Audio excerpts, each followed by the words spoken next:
ever cringe at children smiling and laughing? You don't? Lucky. This is a segment called Parenting. This is where we stop and talk about parenting for a little while. Now, if you follow me on a regular basis, you know that my father was a little abusive. Like knock you down and kick you while you're on the floor abusive. Which I blame on the bipolar. But something else I blame on the bipolar is that laughing could sometimes set him off. You never really knew what emotion was going to trigger him. One of my father's favorite sayings is, "Oh, you think that's funny?" You know, like where you're all telling jokes and having a fun time, then all of a sudden it's done. Taught me how to work at Disney. You just disassociate and you look at him and you go, "I don't find anything funny." And then you give him a stare that only your Irish ancestors would be proud of. Yes?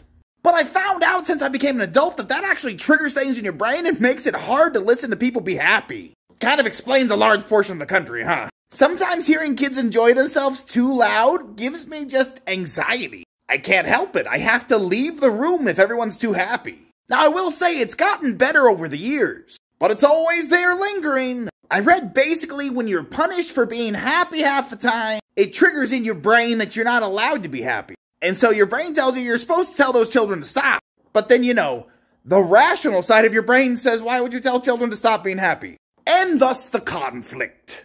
It is an everyday parent struggle. One of my biggest ones is I hear my daughter get super excited and it just makes me upset. I didn't even realize my home was that abusive until I went with a family to get ice cream. They all began to sing the ice cream song. I scream, you scream, we all scream for ice cream. And I panicked and told everyone they needed to stop. Because in my household, if you would have done anything like that, there would have been no ice cream. I've done a lot of these parenting videos and I have to stop and say I'm going to have to do one about my mother. She was not abusive. She was abused. Really, if it wasn't for my mother, I wouldn't be who you see before you. This kindness, this is all my mother. Mitch, he was created in the fires of my father. So if you hear kids and it makes you a little upset or anxious, it's not your fault. It's the trauma.